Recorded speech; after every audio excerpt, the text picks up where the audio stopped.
Hello বন্ধুরা, কেমন আছো তোমরা সবাই? আশা করি খুব ভালো আছো। চলে এসেছি তোমাদের জন্য নতুন একটা ভিডিও নিয়ে। তো অনেক দিন ভাবলাম তোমাদের সাথে তো ট্রাভেল ব্লগ শেয়ার করা হচ্ছে না, তো তোমাদের জন্য ফাইনালি একটা দুর্দান্ত ট্রাভেল ব্লগ নিয়ে চলে এসেছি। দেখতেই পাচ্ছ আমি এখন হাওড়া স্টেশনের উদ্দেশ্যে যাচ্ছি। কোথায় যাচ্ছি সেটাই তোমাদের সাথে শেয়ার করব। আমার লাইফে ফার্স্ট টাইম আমি যাচ্ছি হরিদ্বার, ঋষিকেশ, দেরাদুন, মুসৌরি, তার সাথে পঞ্চপ্রয়াগ। তো এরকম একটা সুন্দর জিনিস তোমাদের সাথে না শেয়ার করলে কি করে হবে? তোমরা যারা গেছো তারা তো জানোই, তারা আরেকবার দেখে মনে করে নেবে, আর যারা যাওনি তাদের জন্য রয়েছে একদম ডিটেলস ভিডিও। মানে আমরা কোথা থেকে কীভাবে শুরু করছি, কোন দিন কোথায় গেছি, কিভাবে ঘুরেছি, সবটাই তোমাদেরকে শেয়ার করার চেষ্টা করব। ঘুরতে দেখতে পাচ্ছ 2:13 আমাদের ট্রেন ছিল কুম্ভ, একটার সময় সেটা লেট করে 2:45 ছেড়েছে, মানে লেট, সুতরাং আমাদের ওখানে যেতেও লেট হয়ে যাবে। তো এখন আমরা ট্রেনে রয়েছি, ট্রেনটা তো ছেড়ে দিয়েছে। এখানে কিন্তু আমাদের যেতে মোটামুটি 28 থেকে 32 ঘন্টা পর্যন্ত লাগতে পারে, ওটা ট্রেনের ওপরে ডিপেন্ড করছে। তো আমরা কিন্তু ফার্স্টেই মানে হরিদ্বারেই নামবো, ওখান থেকে কিন্তু আমরা আদার্স জায়গায় ঘুরতে যাব।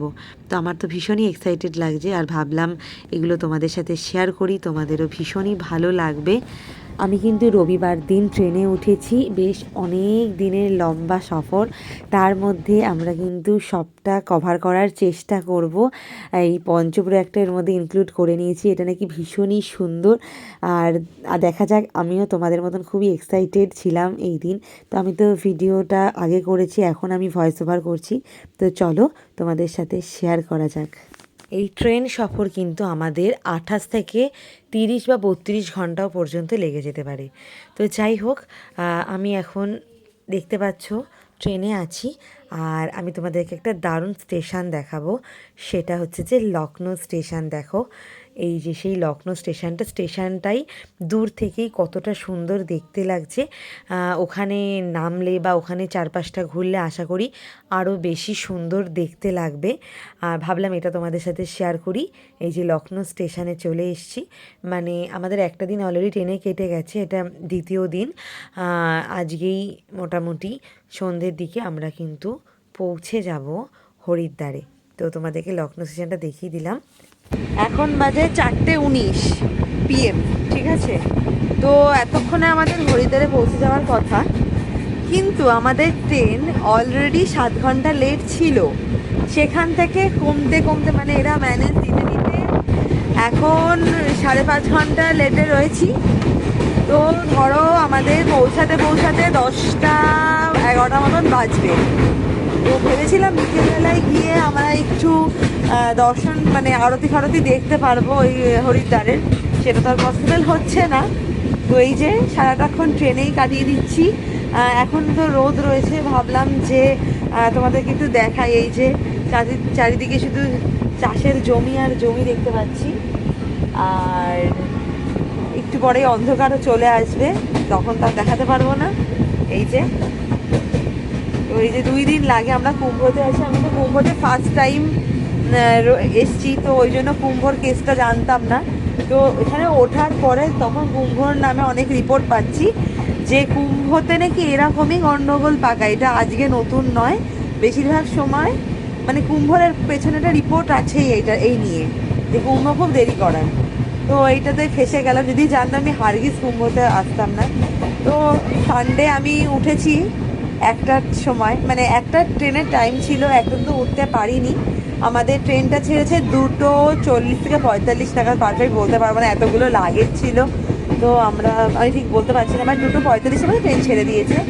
তো এখন 4টে কত বললাম যেন, 4:30 বাজে, এখনও আমি রয়েছি ট্রেনে। আমাদের ট্রেন কখন যে সময় পৌঁছবে সেটাও জানি না। তো এই যে দেখো সুন্দর লাগছে, আর দিকে রোদের চকচক ভয় লাগে। এই যে দেখো, এই যে সূর্য অস্ত চলে গেল, কিন্তু আমাদের হরিদ্বার এখন এসে পৌঁছালো না। যেমনটা বলেছিলাম যে হরিদ্বার আসতে গেলে এখনো 10টা তো বাজবেই, 10টা 11টা তো বাজবেই। এই যে সূর্য অস্ত যাচ্ছে, এখন কটা বাজে আমি দেখে জানাচ্ছি। এখন ওই 5:45 মতন বাজবে, বেজে গেছে অলরেডি। তো এখনও কিন্তু এসে আমরা পৌঁছাইনি। আমাদের কখন হরিদ্বারে এসে হরিদ্বারের গঙ্গা আরতি দেখার কথা, বাট সেগুলো কিছুই আর হলো না। এই যে দেখো রেলওয়ে স্টেশন, কি সুন্দর পরিষ্কার পরিচ্ছন্ন।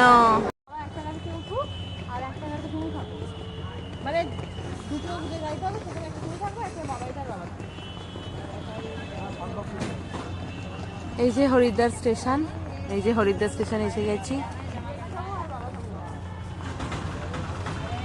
এই যে হরিদ্বার স্টেশনে এসে গেছি আমরা।